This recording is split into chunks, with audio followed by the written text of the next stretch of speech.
E aí, pessoal, tudo bem? Eu sou o João Ricardo Camilo. Eu sou a Rubia. E esse é mais um Bitar Podcast. E hoje a pauta ela é super interessante para a gente começar a entender um pouquinho sobre o modelo político que a gente vive e tão importante, que é a democracia. A gente vai falar sobre os ministérios e da importância deles para a manutenção da ordem, da gestão do nosso país, né, Rubia?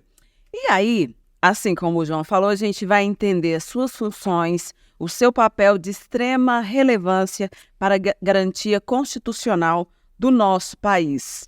Muitos deles têm atuação direto para a ordem jurídica, outros mexem diretamente com a economia do país e outros até com políticas públicas. Alguns deles mexem com tudo isso e assim a gente vai conseguindo evoluir, fazendo justamente a organização do Brasil, né? Basicamente dizendo assim em palavras mais diretas. Então, mas para a gente entender tudo isso, claro que a gente trouxe especialistas que vai nos ajudar nessa conversa para entender como a gente chegou até esse momento, quem que a gente pode esperar, como a gente pode, né, aproveitar desses direitos e também deveres que vêm através desses ministérios.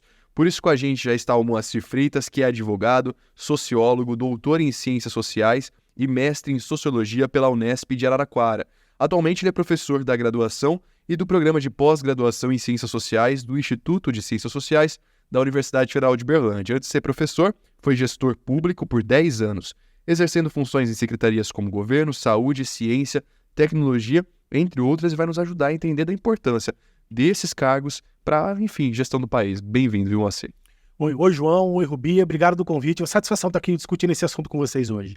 Muito obrigada pela presença e nós também estamos aqui hoje com a Alecilda Oliveira.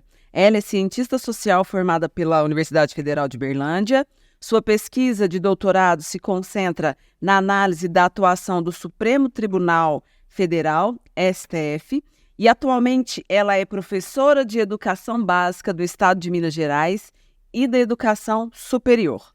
Desenvolve estudos na área de Sociologia, Política e Sociologia do Direito, com ênfase em participação social, estudos de gênero e políticas públicas. Seja muito bem-vinda, Alecilda. Muito obrigada, gente. Feliz demais estar aqui com vocês. Espero poder contribuir também com o debate. E vai ser uma conversa muito interessante para a gente começar a entender.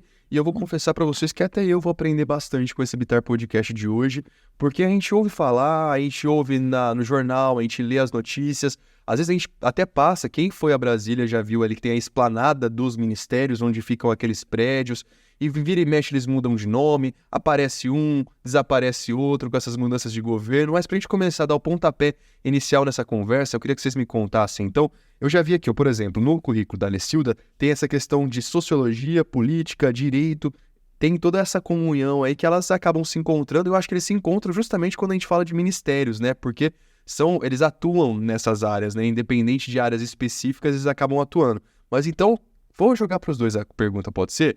Mas vou pedir para a Alecilda começar para não ter briga. O que são os ministérios?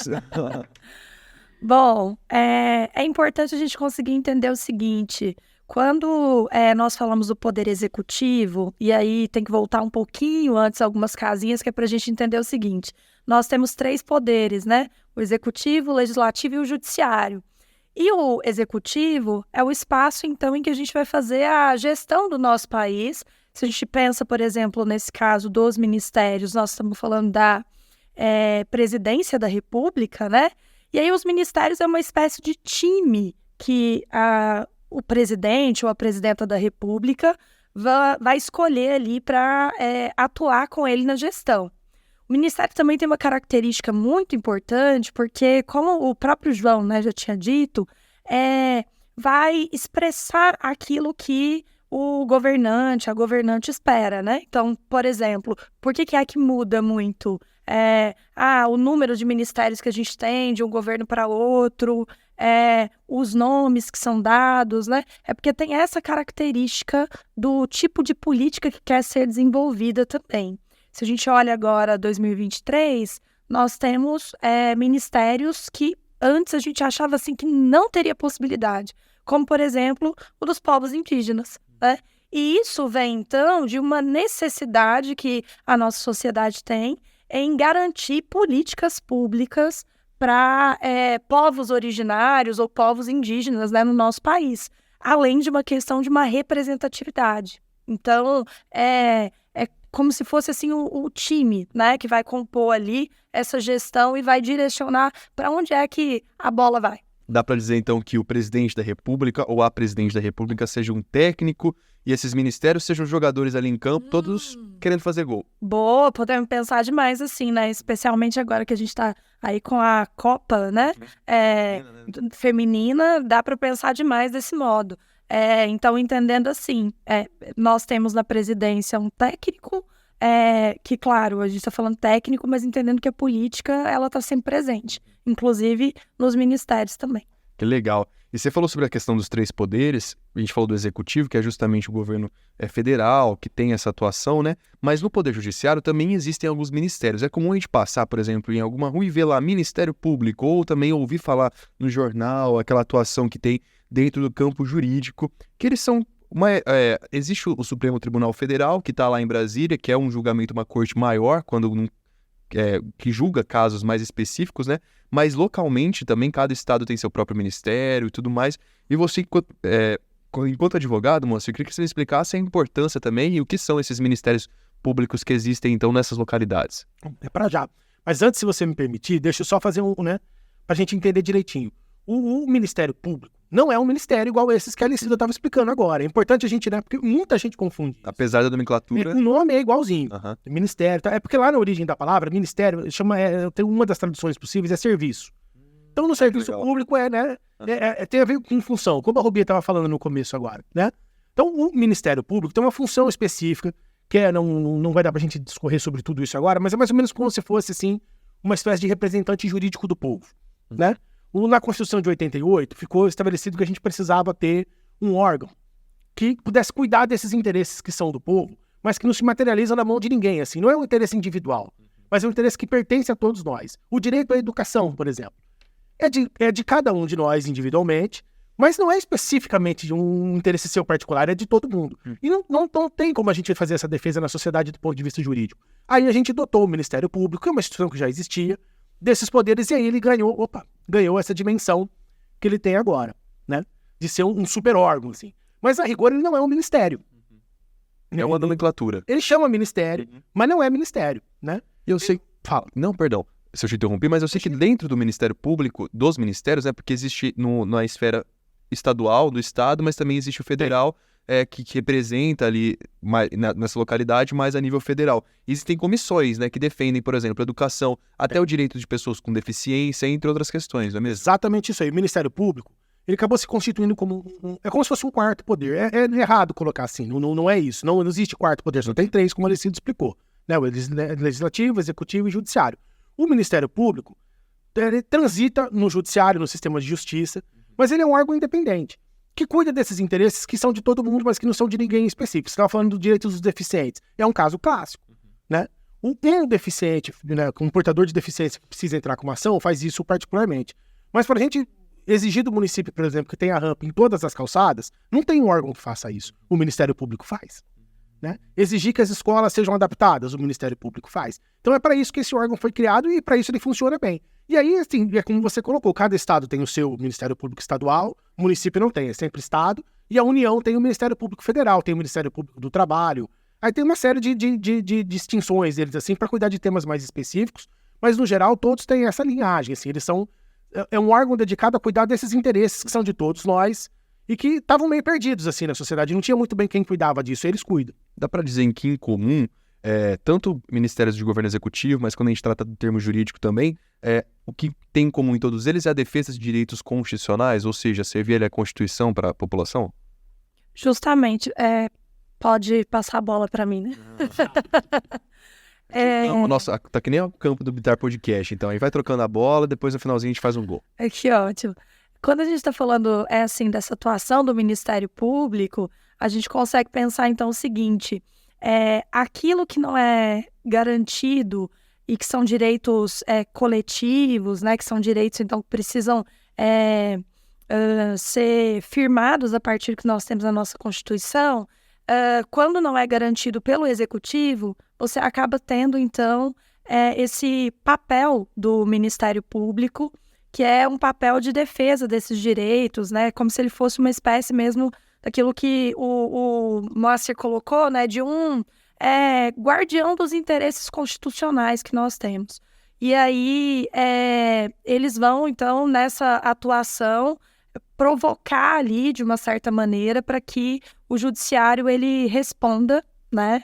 E consiga fazer com que esses direitos, eles sejam efetivados de algum modo. Já sabia de tudo isso aí, Rubia? É uma aula, né? Uma aula. Uma aula que Impacta para a nossa você vida também, eu acredito, que impacta totalmente. E aí, pensando na sua fala, Alecilda, nesse órgão aí que representa o jurídico do povo, quem são os profissionais que atuam nesse time?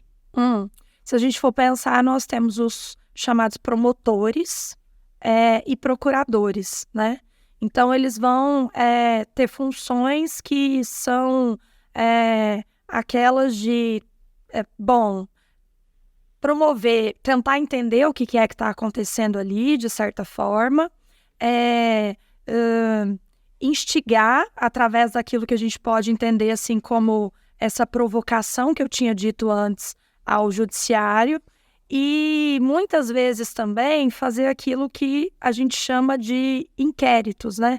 Que são investigações que precisam ser feitas.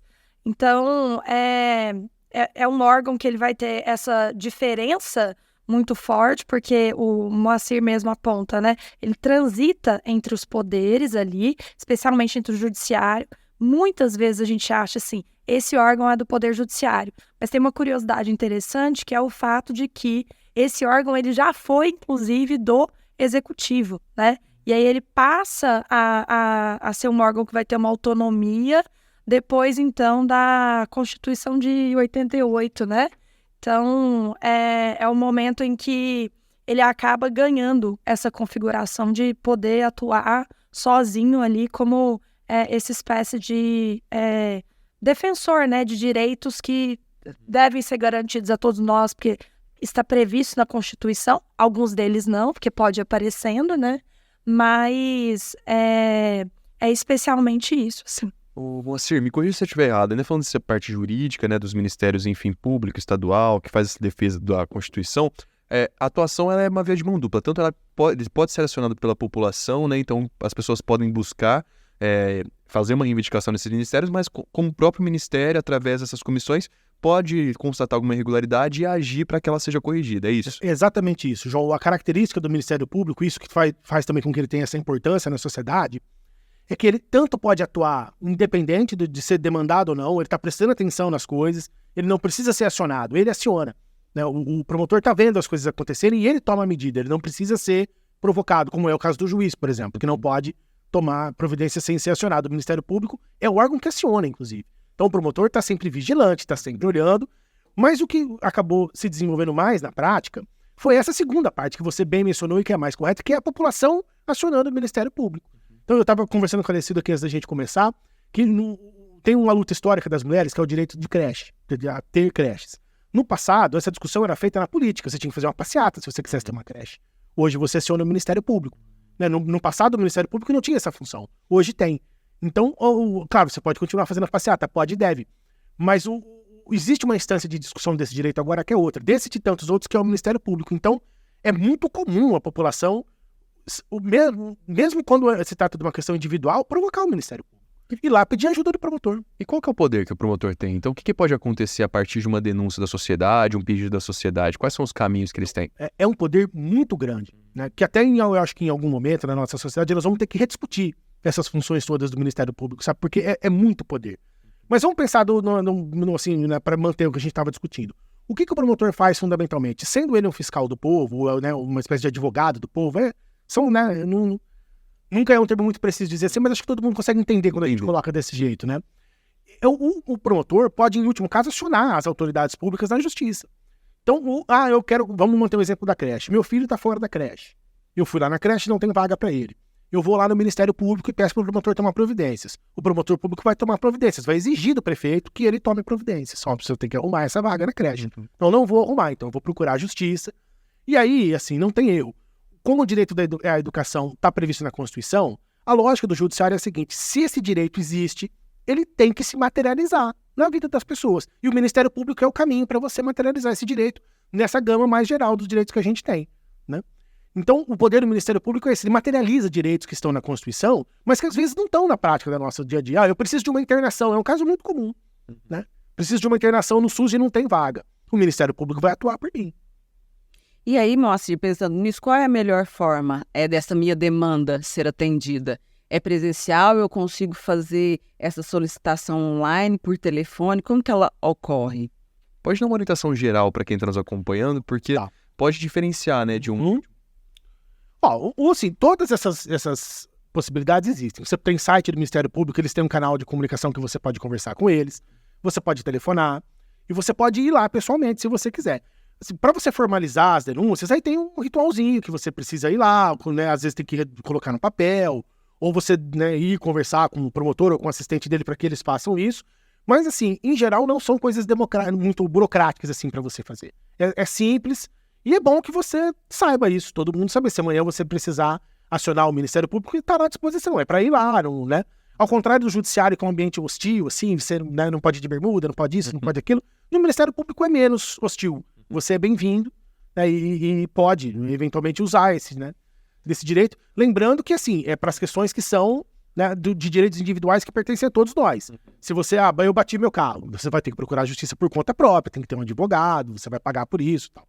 Eu estou sem vaga na creche, a educação é um direito de todos nós, né? É um direito difuso, portanto, de todos nós, aí eu procuro o Ministério Público.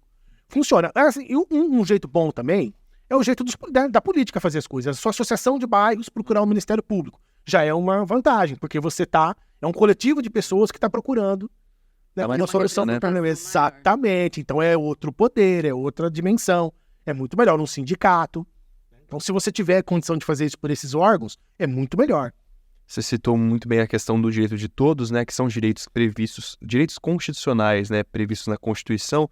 E, Alecilda, quando a gente volta lá para a função dos ministérios já na parte do Poder Executivo, que são uma das principais ferramentas para não só favorecer, mas fazer com que as políticas públicas aconteçam e também essas outras ações de gestão, a gente fala eles se baseiam muito da Constituição de 88, né? Então, qual que é o papel e a importância da Constituição de 88 para a efetivação, então, do trabalho desses ministérios? Tem uma coisa, assim, que é muito importante que a gente entenda, que a Constituição de 88, ela é como se fosse, assim, um documento que a gente tem, que a gente chama de Carta Magna, né? E aí, quando a gente fala nessa Carta Magna, a gente está querendo dizer, assim, tudo aquilo que for feito politicamente no nosso país, juridicamente, precisa respeitar aquilo que está nessa carta, né? Precisa respeitar esse documento, demonstrando ali, assim, as necessidades que são colocadas. A nossa Constituição de 88, ela tem uma característica, assim, muito legal, que ela avança em muitos sentidos, né, de direitos que a gente precisa. Desses direitos que o Moacir vai apontando para a gente como direitos que a gente vai dizer assim, que tem um caráter coletivo, que tem um caráter difuso, né? E aí a gente vai vendo isso como, por exemplo, o direito à saúde. Nós só temos o SUS, né, o Sistema Único de Saúde, com todas as dificuldades, claro, que a gente vai encontrando ali, porque tem isso garantido na Constituição. Então, uma pessoa pode procurar o Ministério Público para poder ter esse direito garantido, porque vamos supor que o Ministério no Executivo não esteja garantindo as verbas que são necessárias, que não estejam sendo repassados para os estados, para os municípios.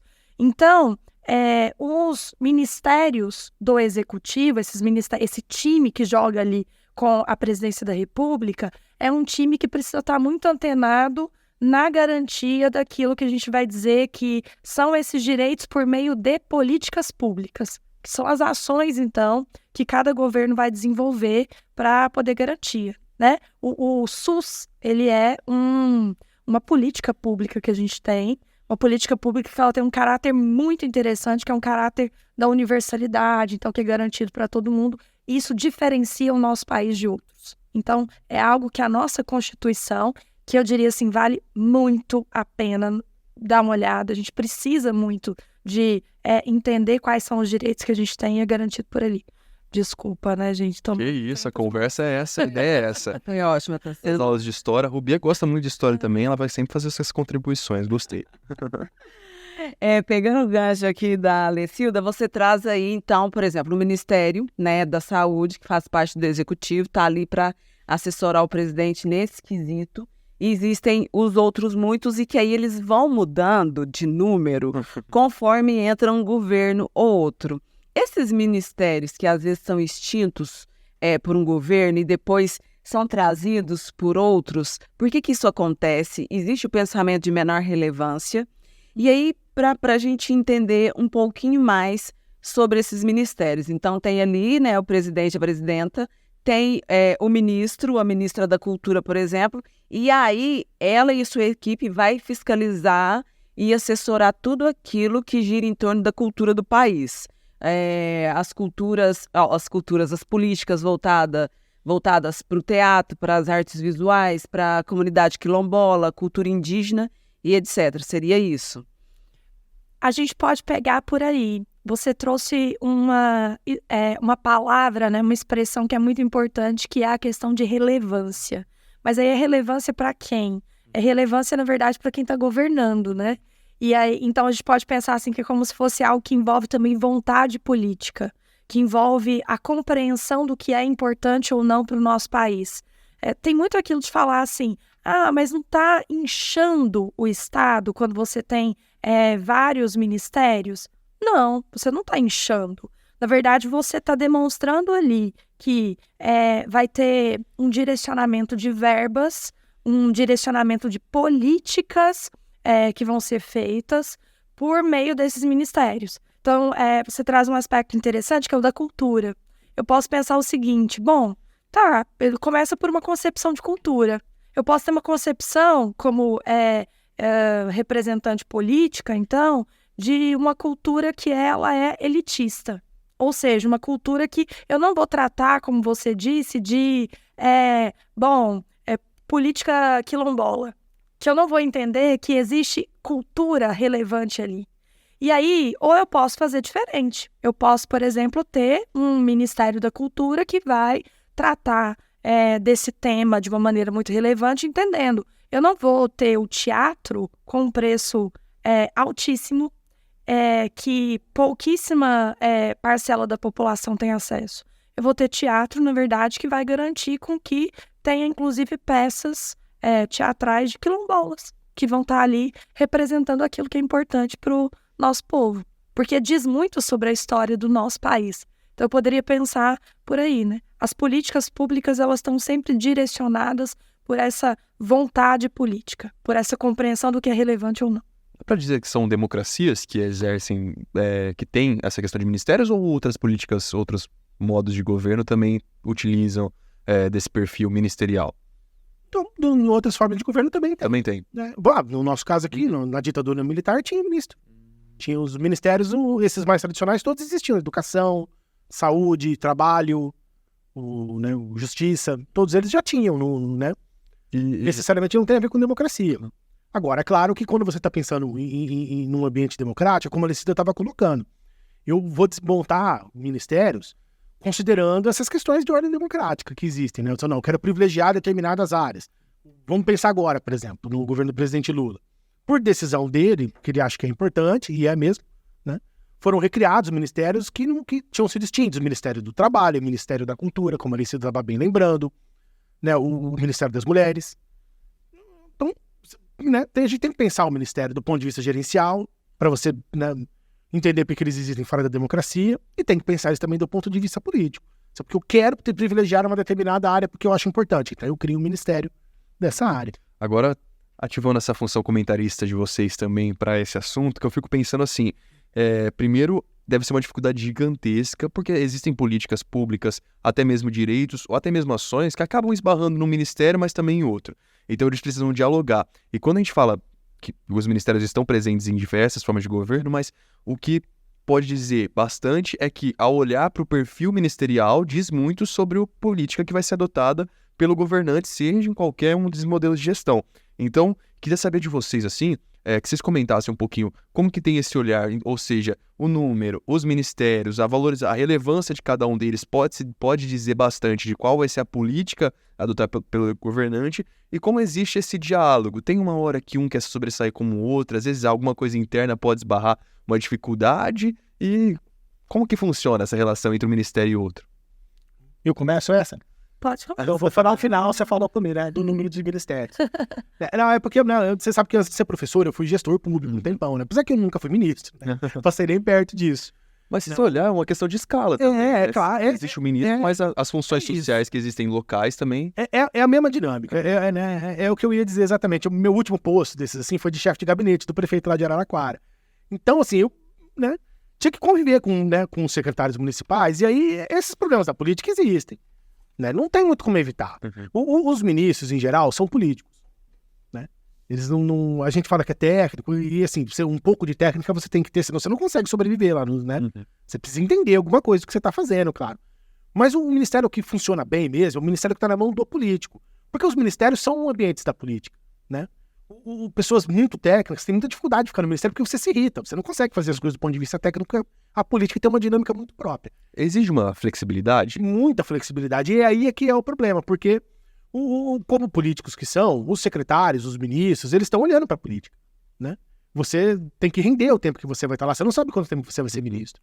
Pode ser 1 ano, pode ser 4, pode ser um semestre, pode ser 1 mês. Então o tempo que você passa lá tem que render.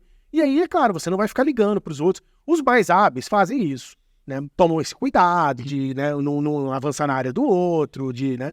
Mas, em geral, isso não é muito padrão. Por isso, inclusive, que na composição dos ministérios tem um ministro que contém e o secretário que cuida dos outros, que é a Casa Civil. Né? E nos municípios, em geral, é a Secretaria de Governo, que é o secretário, o ministro que organiza os ministros, para não deixar eles, né, só, calma, vamos lembrar que o governo é um só, vamos lembrar que, né, o presidente aqui é o eleito, nós não fomos, então, né, você tem uma dinâmica toda que é desenvolvida entre os ministros, que permite que eles não se matem entre eles, assim, um trombando com o outro toda hora. Agora, os problemas da política existem. Então, estão acompanhando agora no governo, né? Tá na discussão se vai trocar ministro ou não. Por quê? Porque a política é assim, então todo mundo quer participar, tal. Então tem isso, tem essa dinâmica que existe mesmo.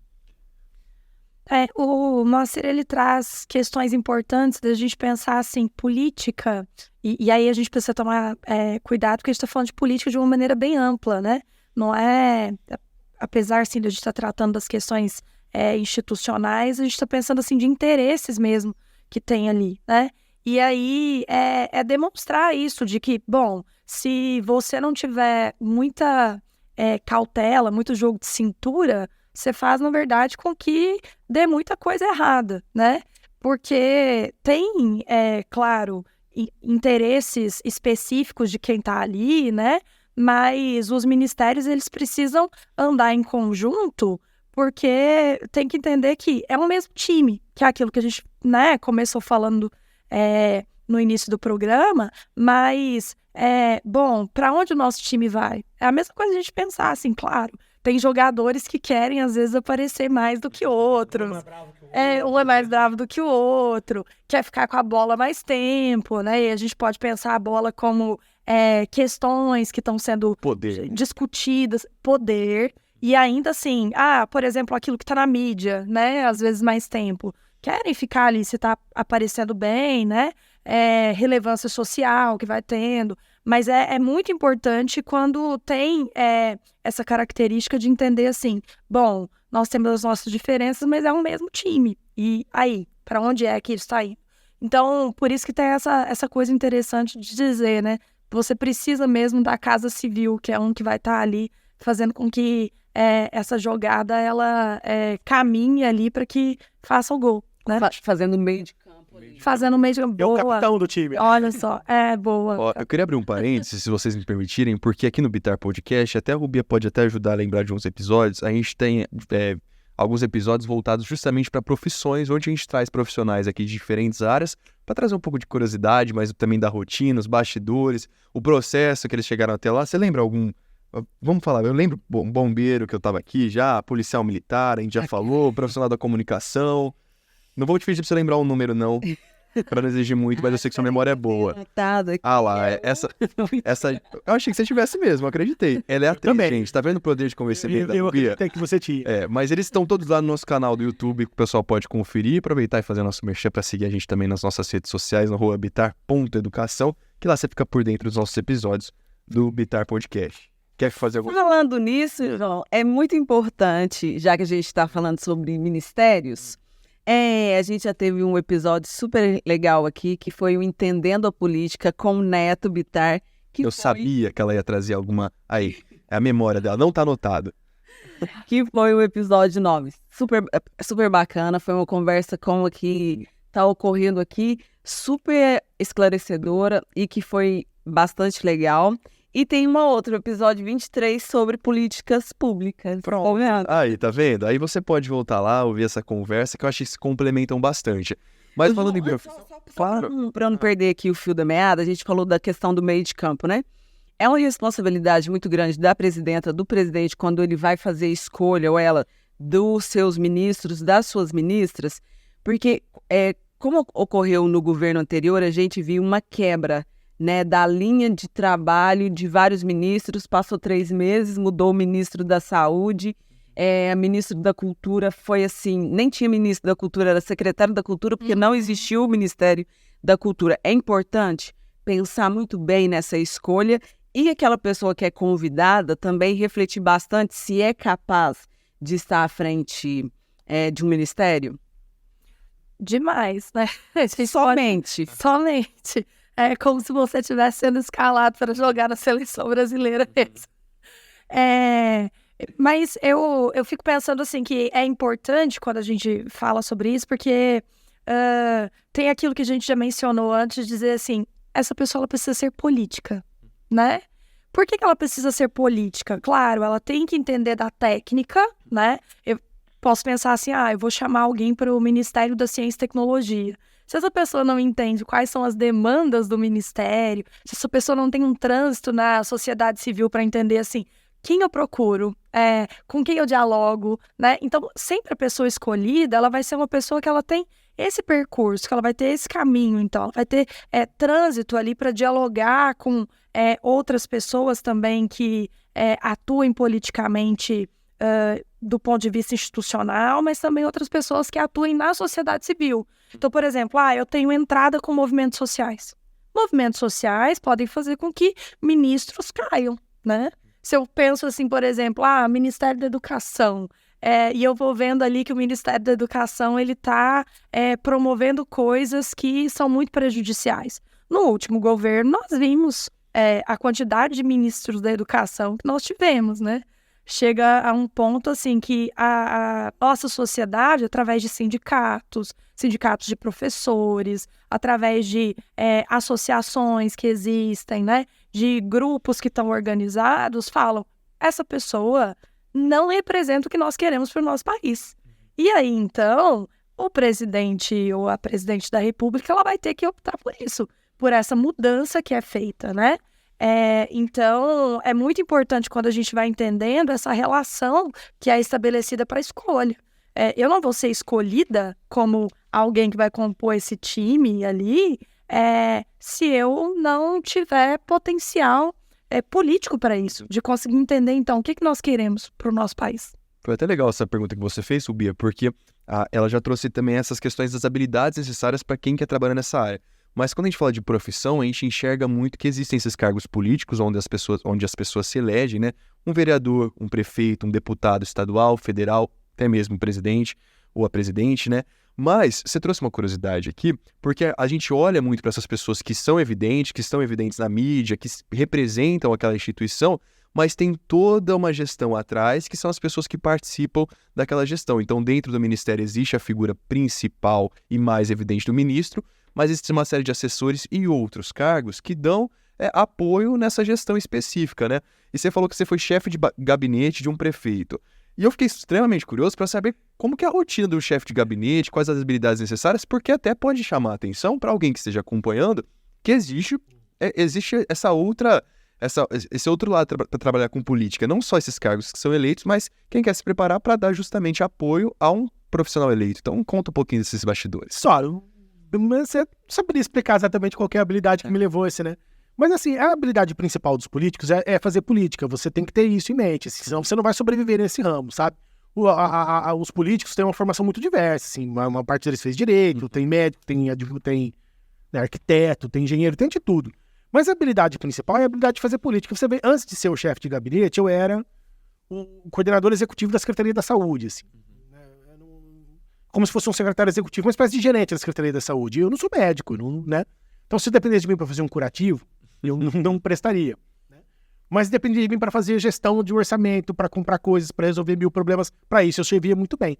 Então, se você quer entrar para a área pública, é importante você ter em mente o seguinte: se você quer ser um técnico da área pública, você vai prestar concurso público. É o meu caso, que eu prestei um concurso de professor aqui na UF, então o meu cargo é um cargo de técnico. Né? Eu tenho que apresentar resultados como técnico, tenho que, né, sou avaliado como técnico.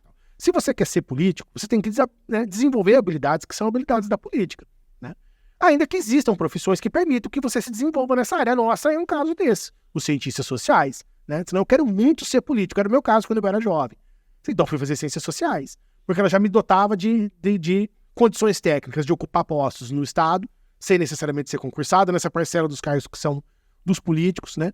É bom você ter lembrado disso, que é uma coisa interessante.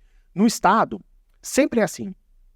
Sempre é uma parcela de gente que é técnica, sempre tem uma parcela de gente que é política. Por que é assim? Porque se fossem só técnicos, o povo, que é o dono do poder, não estaria mais representado no Estado. Né? O jeito do povo estar representado no Estado é elegendo os políticos. Elegendo pelo voto, mas também, né, deixando participar do Estado aqueles que os políticos que eu elegi indicam. Então, se eu votei no candidato A, ele se elegeu e ele indicou o meu secretário, é como se eu tivesse indicado. Se todo mundo fosse técnico, porque tem essa coisa, por que não bota só concursado, só técnico? Porque se a gente colocasse só técnico, o povo não teria mais voz, né, naquilo que é sua propriedade, que é o poder político. Então é para isso que os políticos existem, para representar o povo no Estado também. Então se você quer ser, né, quer seguir essa profissão, faça ciências sociais. Vai funcionar. É um caminho. É um caminho, porque você vai ser dotado dessas habilidades técnicas que depois você vai temperar com a política. Lembra isso, tudo que tem a ver com o Estado tem a ver com política. Você não pode perder isso de vista, a não ser que você queira ser um técnico desses burocratas de serviço público, que também é um negócio muito legal, digno, mas você tem que ver o que você quer fazer. Moacir, só uma dúvida que eu fiquei, que eu acho que pode até esclarecer para quem está nos acompanhando, porque por muito tempo, até recentemente, em 2013 começaram manifestações, essa palavra política começou a desagradar muita gente, o pessoal vê com mau olhar sobre essa situação, né? Até com repulsa, já acredita que vai ser alguém ruim, que vai ser alguém ligado completamente à corrupção. Só que fazer política é extremamente importante e ele diz muito justamente sobre a manutenção desses direitos constitucionais, mas também de como a política do país vai agir e por isso se complementa com esse assunto de ministérios. Mas quando você fala fazer política, qual é o significado que isso tem? Só, para traduzir em uma frase só, é o seguinte: no mundo dos seres humanos, do que no mundo material, a única força de transformação da nossa sociedade que existe é a política. Então, se você tem qualquer horizonte de transformar a sociedade para melhor, é pela mão da política que você vai fazer isso. Não existe outro caminho. Né? A política é o único caminho. Ah, mas os políticos, os não sei o quê. Problemas existem. Ninguém está dizendo que não tem. Você podia até me passar a bola depois. Né? Já vou completar esse raciocínio e já vou cruzar na sua cabeça já essa, né? Matar no peito. Matar, né? Como bom ponta que sou. Mas não tem força de transformação da sociedade fora da política. Por que é assim? Porque tudo que existe aqui na nossa sociedade pertence a todos nós, né? Não tem dono da sociedade.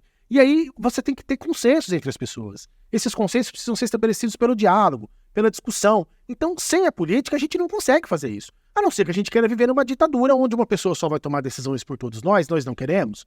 Não tem escapatória. E mesmo nesses ambientes onde um toma decisões por todos, essa decisão é política também. Então, meus queridos, fora da política, não tem caminho. Não tem caminho.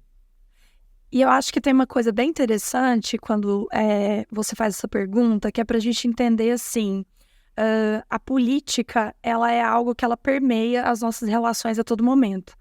Muitas vezes a gente tem aquela ligação que é feita de como se a política ela fosse apenas, você eleger alguém ou você ser eleito. Isso é um aspecto, né? Mas o Moacir, ele vai demonstrando essa questão de uma transformação que a gente precisa ter. A nossa realidade, ela é sempre feita em movimento, né?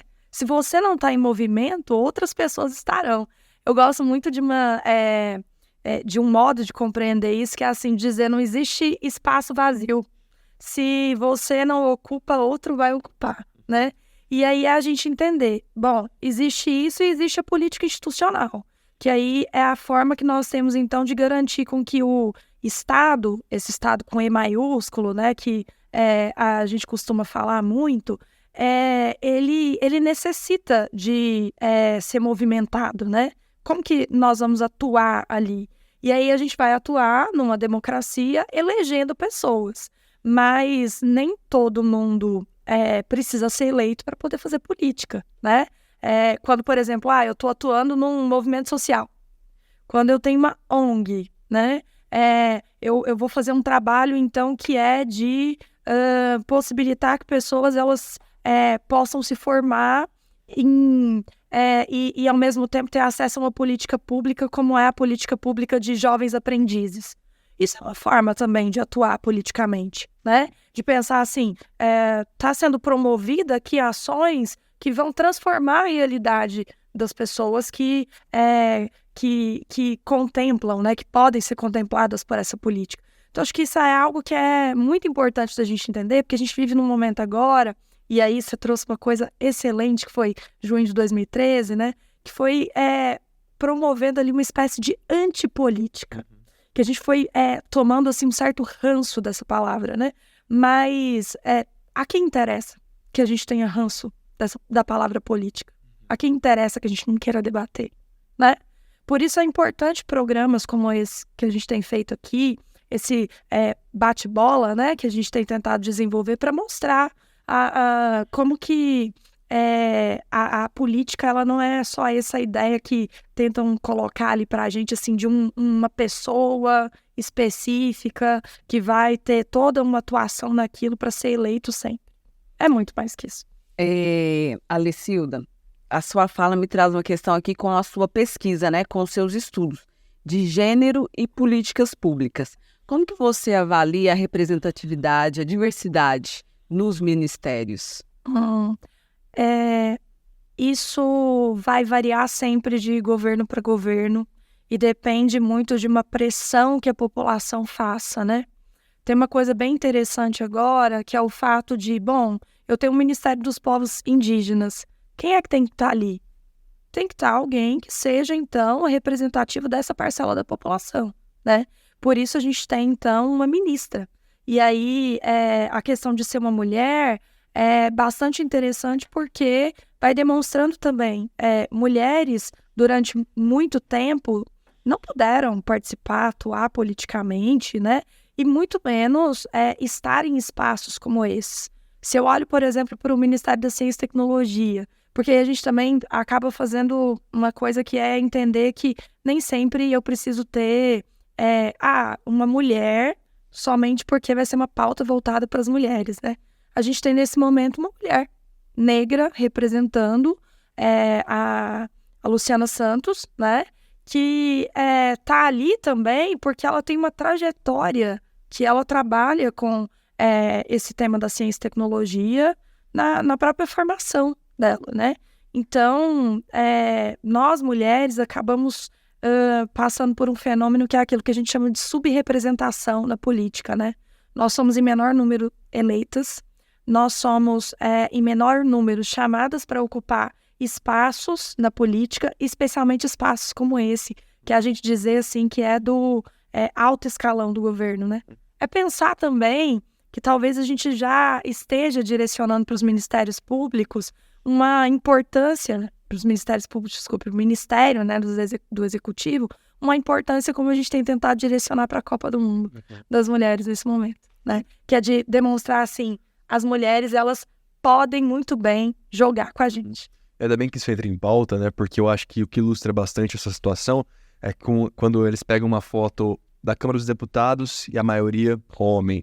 Quando a gente pega uma foto do início de um governo, aí aquela foto tradicional dos ministros todos juntos, a maioria homens. Isso tem mudado a realidade, mas a gente não fala só da questão do Brasil. É uma pauta que tem repercutido a nível mundial, e ainda bem se tornou uma necessidade, reflete também um pouco do mundo corporativo, quando a gente pensa em presidentes de grandes corporações e altos diretores, executivos, né? E aí vem aumentando essa participação, entra-se em pauta e até não só de ponto de vista político, mas os consumidores têm demandado isso para marcas e principalmente para governos, porque aí a gente tem essa proximidade, porque é quem a gente elege, ou seja, a decisão que a gente tem e justamente tornando isso representativo, vai definir justamente a política pública, as ações que aquele ministério vai tomar. Do ponto de vista da sociologia, como a sociologia vê a importância, então, dessa representatividade nos ministérios? Ainda continuando nessa conversa que vocês estão. Olha, a gente pode pensar o seguinte, tem a ver com aquilo que o Moacir disse antes, de se fossem apenas cargos técnicos, cargos públicos ali, se a gente não tivesse a possibilidade, por exemplo, de eleger, nós não nos veríamos lá. Então, é um momento em que a população ela vai demonstrando, nós precisamos estar nesse espaço. E isso vai acontecendo de diversas maneiras. Claro que tem momentos em que se aproveitam dessa pauta do que é a representatividade, quando a gente vai ver, assim, por exemplo, determinadas marcas, como você bem colocou, né? Às vezes colocam aquilo porque sabe que tem uma demanda da população. Mas na política também funciona por meio dessa demanda que é feita, né? Então, é um momento em que a gente vai vendo assim, os povos originários, quilombolas, vão mostrando, nós precisamos nos ver ali. Nós precisamos, mais do que nos ver ali, de políticas que sejam direcionadas para melhorar as nossas condições de vida.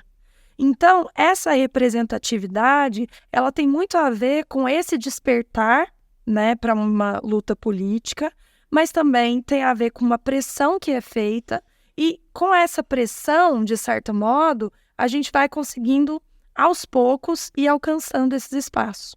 É ainda muito aquém daquilo que a gente necessita, mas nós temos nos mostrado assim, mais espertos nesse sentido. Posso pegar uma carona, querido? Claro. Não perder a oportunidade da gente, né? Sim, né, pensando nisso que a Alecido está falando, é sempre bom a gente lembrar também que, assim, a sociedade já é muito machista no geral, mas a política é muito mais masculinizada do que, né, as outras áreas. Não vamos perder de vista. Até os anos 30, as mulheres nem votavam. Né? Não é que não podia participar da política, nem dar opinião. Né? Nem dar opinião. Bom, não tinha escola. A mulher não ia para a escola. A habilidade social nas quais as mulheres eram treinadas era corte, costura, cozinha, para ficar servindo aos homens. Não tinha, né? Nem era considerada a participação das mulheres na política. Então, o primeiro passo foi votar, mas para entrar na política demorou mais não sei quantos anos, né? Para entrar efetivamente. E se a gente for olhar para a composição da Câmara hoje, não entrou efetivamente, né? Nós mais ou menos 10% a composição da Câmara de mulheres, assim. Mesmo com políticas de incentivo, já faz tempo que tem cota para mulher nos partidos, e é um drama, né? Uma parte dos partidos frauda as cotas, não tem espaço para as mulheres, mas mesmo nos que tem espaço para as mulheres, aí os problemas da vida real aparecem. É mais difícil para a mulher participar da política. Né? É muito mais difícil, porque ela tem que organizar 1000 coisas. Onde vai deixar o filho, quem vai cuidar da casa, porque em geral as pessoas acham que essas não são obrigações masculinas. Então, claro, um homem ser político é o esperado, ou líder, ou isso, ou aquilo. Uma mulher ser não é esperado. Né? E depois, quando uma mulher chega ao poder, aí você tem que lidar com os problemas que são próprios da política, mas que quando são refletidos das mulheres são muito piores. Né? Recentemente, o presidente Dilma foi presidente de 2 mandatos. Né? O segundo foi interrompido no meio do caminho, mas deu quase 1 mandato e meio. E todos vocês se lembram, né, como era difícil, né? O nível de crítica que era feito para as questões que eram da política, em geral, descambavam para a baixaria. O que eram pautados sobre ela mudava muito do que um presidente, né? Exatamente. Como até a questão sentimental, emocional era colocada em pauta em diferentes situações. Né? Às vezes fazendo associações sexuais que são absolutamente indevidas, que não tem nada a ver com a política, e que a gente não faz com os homens. Né? Um político homem faz uma coisa errada, você julga ele pelo que ele fez. Uma política mulher faz uma coisa errada, você julga ela porque ela é mulher. Então, a sociedade está mudando, porque, em primeiro lugar, a gente está tomando consciência de que esses problemas existem. Né? Como a Alecido bem colocou. Então, você vai tomando consciência. Né? E aí a mudança vai vindo, as pessoas também vão exigindo participar mais. Né? Não é diferente no caso da população negra, por exemplo. 70% de negros no Brasil, e você vai ver representação política um desespero, não dá 1%. Porque você não consegue eleger, é muito mais difícil, muito complicado. Isso me lembra, eu já citei aqui o episódio com episódio 9, né, com o Neto, e onde ele trazia essa questão de que para você ter uma representatividade nos diversos lugares, e aí como na política, que essa população que deseja tem que eleger os seus representantes, né, a sua representatividade, porque aí isso vai subindo, vai indo para um outro patamar. Acho legal dizer também que, como a gente falando sobre essa questão de representatividade, é claro que a gente vai eleger uma pessoa à frente, né, daquela situação, mas que da própria maneira com que ela se posiciona durante aquele período eleitoral, durante a candidatura, dá para entender as posições que ela vai ter, quem ele vai escolher, quem vai compor, e não só a escolha que a gente faz, mas a necessidade de a gente impor e deixar isso claro, o que a gente quer ver representado ali, a importância disso tudo. A gente já falou aqui no BTR Podcast de hoje sobre essa orientação das pessoas buscarem Ministério Público na situação de direitos constitucionais e como fazer isso. Mas, por outro lado, esses ministérios, quando a gente fala de governo executivo, que tem papel fundamental na formação de políticas públicas e outras ações, qual maneira que vocês acham que seja melhor para a gente continuar fiscalizando ou ao menos acompanhando como estão essas atividades? Eu sei que a mídia é um potencial de informação e tudo mais, que cobre, né, cada uma área cobre a ação desses ministérios e justamente fazem muitas vezes até a contextualização, essa conversa, esse diálogo que existe entre o governo executivo com os ministérios e entre eles. Mas tem um papel fiscalizador, a gente tem que ter esse papel? Vocês avaliam dessa forma? Precisamos muito, né? E aí a gente pode pensar em várias formas de fazer isso. Uma delas, assim, é a gente, por exemplo, aproveitar de um aspecto que a nossa democracia tem, que é a democracia participativa, né? Existem várias formas, por exemplo, de você contribuir com o governo, de você, por exemplo, pautar questões. Se eu falo para um público que é um público jovem, eu posso pensar o papel que a juventude tem ali. Existe uma Secretaria Nacional de Juventude. Essa secretaria, ela tem um momento que a gente chama de conferências. Por exemplo, a gente vai ter a Conferência Nacional, né, da Secretaria de Juventude, mas antes disso, você vai passando por outras etapas, né, que você vai compreendendo ali da política, como ela ocorre na sua cidade, como ela ocorre no seu estado, e aí você vai contribuindo também para o modo como ela ocorre nacionalmente, né. Essa é uma forma que a gente tem. Outras formas que a gente tem ainda é de tentar se atualizar sempre, né? Então, por exemplo, existem muitos podcasts que são feitos. Esse aqui é um exemplo, né? Nós temos vários outros que vão contribuindo nesse sentido, que você não precisa ficar naquela mídia tradicional, né? Essa é uma coisa boa que a gente tem feito. Se a gente pensa em rádios comunitárias, né? Programas que são desenvolvidos para a gente poder tentar entender o que é que está acontecendo, porque às vezes a gente se sente manipulado por uma mídia tradicional, né? Mas se a gente vai ganhando espaço e tentando assim entender, bom, será que isso aconteceu mesmo? Eu vou tentar me atualizar em sites oficiais, mas eu vou também tentar entender o que outras pessoas podem contribuir nesse sentido, né? Outros recortes também, né, daquela mesma situação. Justamente, porque aí muita gente, por exemplo, pode não saber o que é um ministério, mas aí se vem até aqui e consegue acompanhar, vai entendendo ali um pouco e pensando, bom, mas como que então eu posso, de certa forma, cobrar, né? E o que cobrar também, né? Tem muito disso, como atuam. Assim, às vezes você não, mas eu não quero participar da política. Os que querem, esses já estão resolvidos. Se o cara vai pra política, vai militar, vai ser, né? Mas tem coisas que você pode fazer que necessariamente você não vão tornar você um político, mas vão inserir você no ambiente da política, que é importantíssimo para todos nós. Porque é como a Alessandra estava falando, o que todo mundo tem que raciocinar em geral é o seguinte: a política é da vida de todo mundo. Então não adianta você ficar se enganando, mas eu não vou votar em ninguém, porque não sei o que. Tudo bem, você pode fazer isso, mas não se iluda, porque alguém vai governar a sua vida. Então, o ano que vem tem eleição. O que isso significa? Que naquele momentozinho que você vai lá na urna, naquele dia 3 de outubro, 4, 5 ou 6, porque é sempre o primeiro domingo do outubro, você tá com a bola no seu pé, né? É a sua vez de chutar. Se você chutar para fora, o próximo pênalti é daqui 4 anos. Né? Se você chutar no gol, tá feito. Mas eu trabalho muito, não tenho tempo. Rapaz, todo mundo tem tempo quando você quer fazer, né? Você não tem tempo de ouvir o podcast aqui, né, do Instituto 1 horinha? Você tem, né? você tem tempo pra um monte de coisa, você fica na rede social, perdendo tempo vendo vídeo, pô, pega uma horinha e vai olhar, vai analisar. Faz como o João estava falando aqui, você que está nos vendo, presta atenção no candidato, porque ele já vai dizer para você qual que é a dele, né? Você não precisa ser versado em todas as teorias políticas para perceber o que as pessoas querem fazer. É só prestar atenção no que eu estou falando, como eu me comporto, como eu trato as pessoas, que aí já está a resposta para quem você vai votar. E vota, não importa em quem você vai votar, se você é da direita, da esquerda, do A, do B, do X, isso eu não tenho como explicar para você o que fazer. Mas faz com carinho, né? Cobra o pênalti direitinho. Pensa no que você está fazendo. Porque é isso. É uma ilusão você achar que você vai se colocar fora da política. Não vai. Quem decide o preço da comida é a política. Quem decide o preço do ônibus é a política.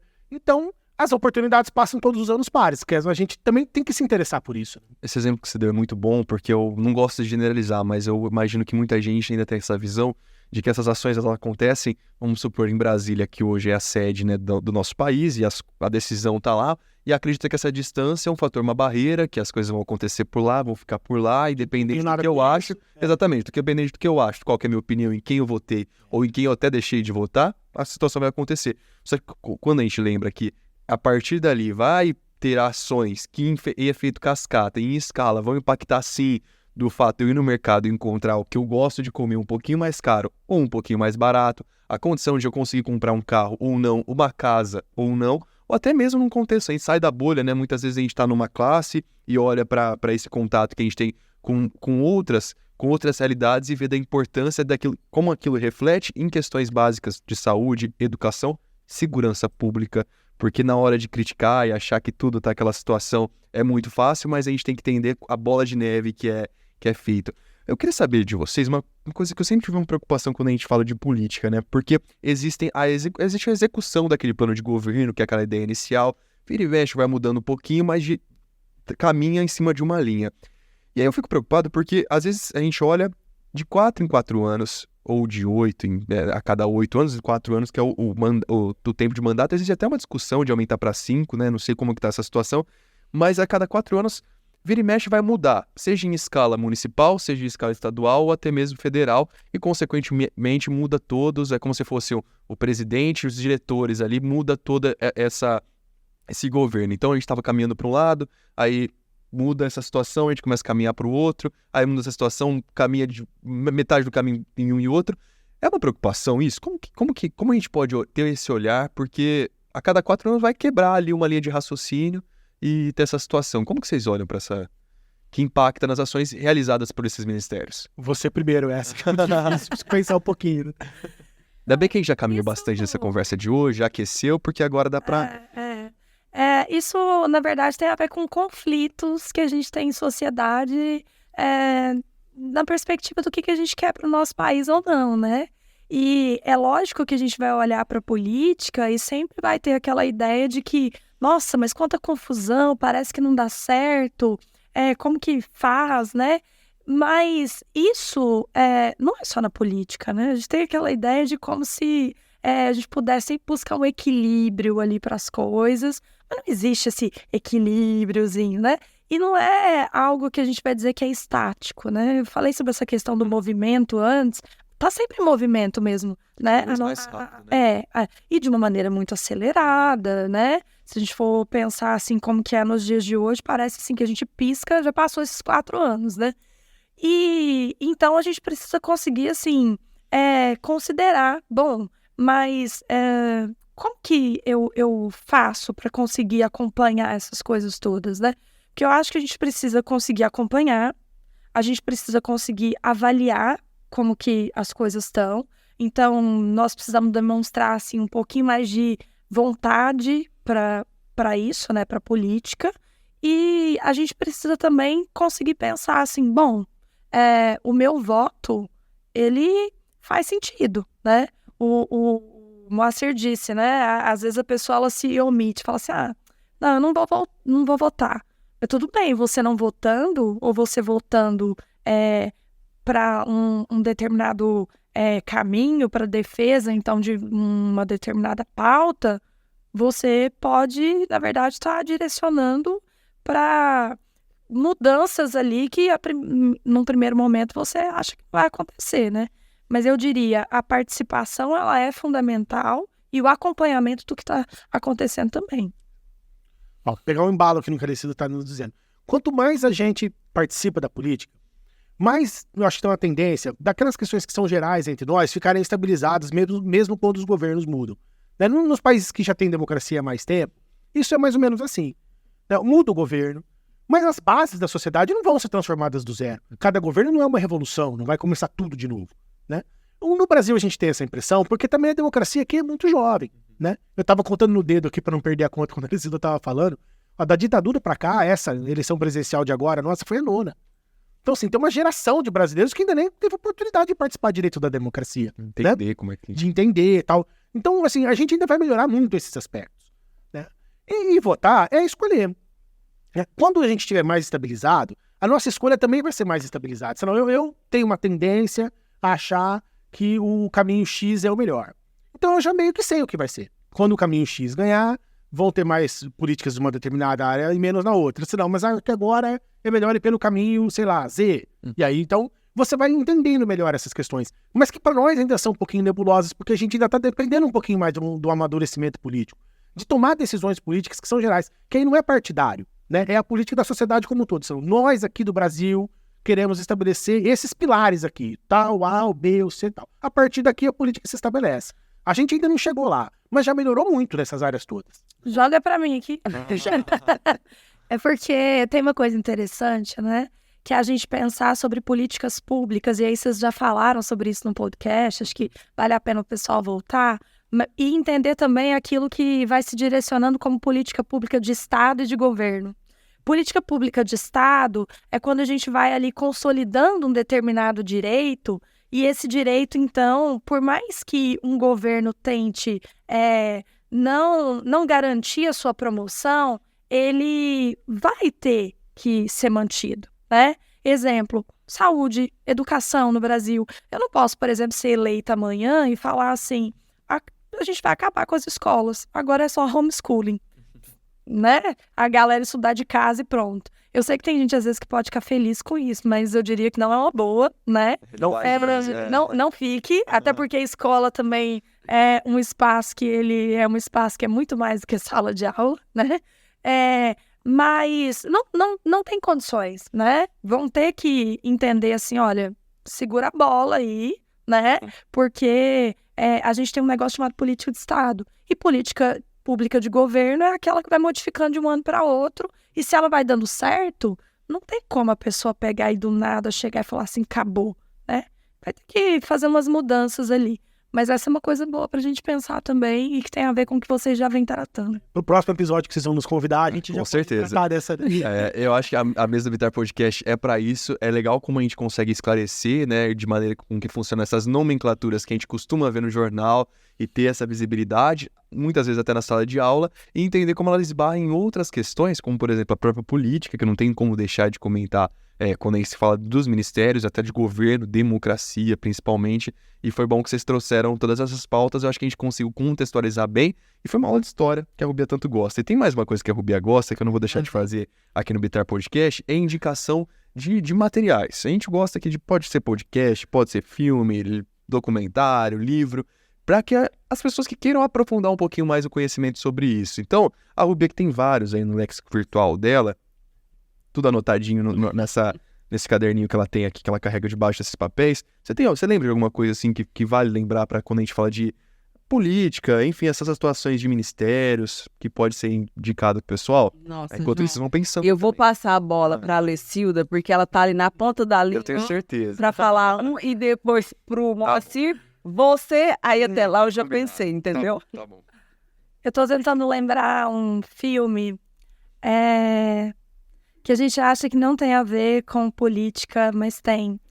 Estrelas Além do Tempo. É um que eu diria que a galera tem que assistir, porque vai um pouco também naquilo que a gente falava sobre representatividade, pensar a atuação das mulheres em vários espaços, e isso tem a ver com o espaço do mundo do trabalho, né? Porque eu não vou dar spoiler, claro, mas fala sobre como as mulheres elas vão buscando alguns espaços ali na área das ciências, né, e tecnologias. Então eu acho que é um filme que é bem legal de poder assistir, viu? Ó, eu não sou muito bom de filme, mas pensando no que a gente discutiu um pouco no episódio aqui de hoje, de como que, né, as lutas da sociedade se refletem na política, eu recomendo muito que todo mundo assistisse o filme Selma. Não sei se vocês já tiveram a oportunidade de assistir. É sobre a história do Martin Luther King.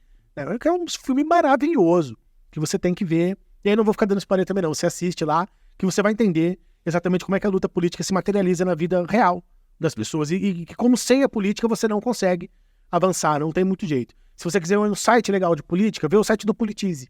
Legal, que é bem especializado nessa Muito cobertura. especializado, com bons conteúdos. Assim, para você sair do zero, vai dar e sobrar. Você vai se divertir muito. E eu acho que é legal falar do Politize porque ele traz, muitas vezes, visões diferentes sobre o mesmo assunto. E esse recorte que é interessante a gente ter, porque a gente sai da nossa bolha, vira e mexe, a gente tá acostumado a ter aquele olhar de receber aquela informação uma única vez e aquilo que eu vou acreditar, aquilo que eu vou repassar muitas vezes, e tem todos esses viés. Então, olhar para um mesmo assunto de diferentes visões pode te ajudar nessa formação política. Já que a Rubem me jogou essa bola, eu acho que o que dá para ter dimensão de como funciona, principalmente quando a gente fala do governo federal e tudo mais, tem aquele documentário Democracia em Vertigem, acho que é esse nome, né? Que está disponível, acho que nas principais plataformas de streaming, uma das principais, então fica fácil o acesso. Mas é legal assistir com aquele olhar dos bastidores, como é que funciona a negociação, a flexibilidade, então os lados ali que estão jogando em campo. E quando a gente fala em campo, a gente vale lembrar que tem ambos os lados, né? Então tem vários, dá para dizer assim que na política são vários os times, e isso faz a democracia hoje no Brasil. Então ter esse olhar de como é que funciona esses bastidores, porque é um filme que traz, um documentário, né, que traz essa visão justamente daquele olhar por trás da notícia, então dos bastidores mesmo, dos personagens. Então, muito boa, reforço a eu acho que é muito legal. E tem um livro também, que esse já é um pouco mais complexo, que é Como Morrem as Democracias, que também eu acho que traz... a gente fala do Brasil, tem uma democracia muito jovem ainda, e dá para ter dimensão onde corre risco ali, quando a gente acaba... Quando a política acaba flertando com outras contra os domínios e a gente esquece que a política pública é muito importante para a evolução de uma sociedade como um todo. Então, ele é um pouquinho mais rebuscado ali com uma linguagem, mas é também muito fácil de ler. E ele é feito por um jornalista também, um jornalista americano, o que dá essa dimensão, acho que consegue ter essa didática de traduzir os bastidores também de como a sociedade vai fomentando. E é um livro que você sai vendo a importância do modelo de gestão que a gente vive hoje, da importância que a gente tem para a sociedade. E aí, Rubem, deu tempo de pensar? Chegou a minha vez. Ufa, claro que deu tempo. O referencial que eu vou trazer aqui é um filme, um doc, chamado Espero a Tua Revolta, gravado em São Paulo, que tem a ver com as ocupações das escolas pelos secundaristas 2016, e que ele é muito interessante para mostrar de onde saíram várias lideranças que atuam hoje no estado de São Paulo e que tem a ver com essas manifestações. Espero a Tua Revolta, tá no YouTube. Amei. Olha aí. Várias indicações, não dá para deixar de indicar, claro, o Bitar Podcast, a gente citou alguns episódios aqui, mas todos os podcasts que a gente grava ficam disponíveis tanto na nossa plataforma, mas também no nosso canal no YouTube. Reforçando, a gente está lá no Instagram também, @bitar.educação, por onde você pode entrar em contato com a gente e, claro, dar sua sugestão, fazer sua pergunta. Entre em contato, vai ser muito bom conversar com você um pouquinho, além da nossa mesa do Bitar Podcast. E foi bom também receber vocês, espero que vocês voltem, porque pelo que eu percebi, o tempo passou voando e a gente tem muito mais assunto para comentar, né? Eu volto, só vocês me chamarem que eu venho. O Moacir já teve a visão. Eles vão voltar, né? Vão voltar. E vou te dizer mais, ano que vem tem mais um período eleitoral, mais um processo eleitoral, e pode ser que muita gente aqui que esteja acompanhando o Bitar Podcast vai votar pela primeira vez. E aí a gente tem dimensão, assim, do que o quanto a política se transforma, né? Mas uma coisa não muda, que é a nossa importância, o nosso papel de, através do voto, mudar essa realidade. E acredito que hoje a gente falando sobre a função dos ministérios, dos nossos direitos constitucionais, acho que deu uma dimensão da importância que a gente tem nesse momento, né? Tá, tomara que sim, né? Nosso esforço foi nesse sentido, que já queria, né? De antemão, agradecer demais a oportunidade de estar aqui, foi muito legal, gostei demais. Me chamem mais vezes que eu venho. E em casa nova, dei spoiler aqui, não sei se eu podia falar, mas enfim. Bom, eu também, assim, agradeço muito, foi muito bom estar com vocês, gente. E ainda mais para falar sobre assunto como esse, né? Que a gente precisa cada vez mais ter consciência, entender a importância que a gente tem nesse processo, defender a nossa democracia. E então, contem comigo, assim, chamando, tô aqui. Cadeira cativa no nosso Bitar Podcast, né, Rubia? A cada 3 mil. Ainda mais que vocês vieram combinando. Exatamente. Acho que já deu um match. Sinais. Muito obrigado, viu, pessoal? Até a próxima. Então, Rubia, mais um. Mais um. É isso. Pessoal, até o próximo.